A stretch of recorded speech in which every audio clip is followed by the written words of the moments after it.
Hey guys, well, I finally convinced the old lady last year to let me trade in the ski boat for a fishing boat. Uh, the boys are older and we all like to fish, so I guess she figured we'd get more use out of this. I had a bow rider, bayliner, inboard, outboard, cruise around, ski, tow tubes, that kind of family fun. But now I've got a Bay 19 Nitro. It came with an outboard 90 horsepower Mercury. Uh, so I'm going to make a series of videos of me learning the boat. There was no owner's manual. I was able to get this for $1,000 less than what I sold the other boat for. So it's not top of the line, top quality. I was able to take it out last year maybe 4 times, so it functionally all works. It could use some TLC. Uh, some of the systems don't work exactly right, but this year we moved on to the water, so we got our own pier right behind the house, and this is a trailered boat. I mean, it's not big, so there's no reason to really leave it in the water, but we don't have a lift yet. So this summer I'm gonna leave it in the water on the dock. Maybe not forever, take it out every couple weeks and whatnot, but I've never done that, so I'm gonna go through the process of learning what I need to do, whether I need to paint the bottom, whether, I need to take it out every week and rinse the engine out, or how to rinse it if it's in the water. Just a bunch of things I'm having to learn about leaving a boat sitting in the water for any. It's brackish water, by the way, so it's not just like lake water.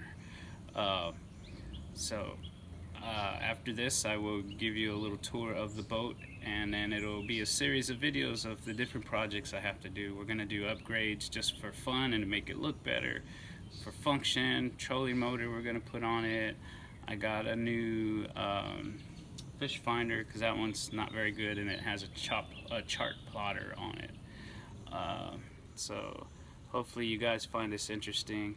I couldn't get an owner's manual for this thing, so I'm having to figure out the systems myself.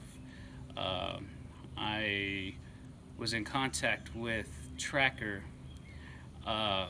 about this boat, and they have no owner's manuals, but the boat is actually, the hull is actually a Kenner, so I've been doing a lot of research, so it's being hard. Kenner's like out of business now, but that's what kind of hull this is, but it has the Tracker name on it, so they don't really know much about it, so I'm gonna have to figure it out. I'm not finding a lot of stuff about it online, so I figured I would make some videos, so if other people have this boat and they bought it used and they don't have an owner's manual and they don't know what's going on, anything I figure out, I'll put it on a video and you guys will have the information too.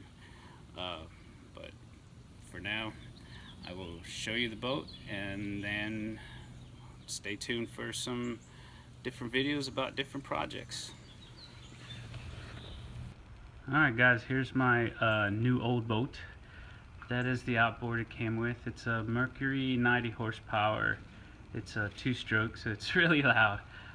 Before I bought the boat, I took it on a test drive. It got up on plane really well, Didn't seem like there was any problems. It started right up. I still had it taken to a marine mechanic that I trust in the local area, and he checked the compression, he checked out the engine. He said it's pretty good for its age, so I should get a few more years of good service out of it.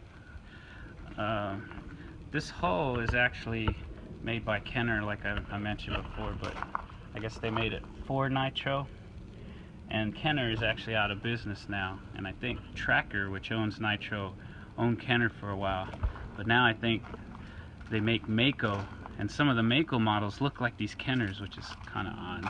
But that is the seat. It's Igloo Cooler 94. It's like a homemade job here. I guess it was falling apart. This is one of the first things I want to change. Here's the cockpit. Came with a radio. I'll probably change that radio. It's not super old, but it doesn't have Bluetooth, and you have to hook into the aux. I'd rather have Bluetooth. The Fishfinder, I I've actually already purchased the new Fishfinder because that's a real basic model. I got one with a chart plotter in it. The radio's fine, the VHF radio I'm talking about. So it's pretty spacious. It's got a live well there, 2 storage lockers. That one has the battery, and that one over there stays empty. All these hatches leak when it rains, so that's something I have to take care of. I don't know if it's just a seal, or I might have to change out the entire door. I did find some made by Temperus, a company, where it has an insert and you could put the tackle box stuff in it. You know, it has slots for the tackle boxes, so that would be good, because the times I have gone fishing off of this, my tackle's kind of all over the place. It has a second live well here, and then 2 seats, one there and one there, that has storage. You notice the upholstery needs some work, so I'll be probably getting that redone eventually, but I'm going to focus on systems before I focus on looks. This is the first mod that I put. We went out fishing one day and I totally forgot a ruler, and when we had to guess on one fish, it was right on the line, so we didn't do anything illegal, but you know, never again. This is stuck. I hope to get C-deck with the ruler up here one day, but for now this little $5 sticker is gonna have to do. The trailer's not in horrible shape. I want to change that because it's a little rusty. I also wouldn't mind, you know, getting one of those trailers that folds so that I can fit it in the garage there, but if not, this will do. It's not in horrible shape.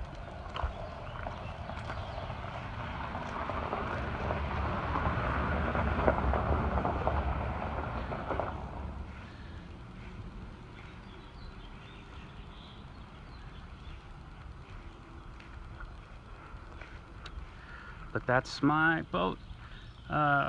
Stay tuned for some of the mods. Like I said, C-deck we're looking at, new radio.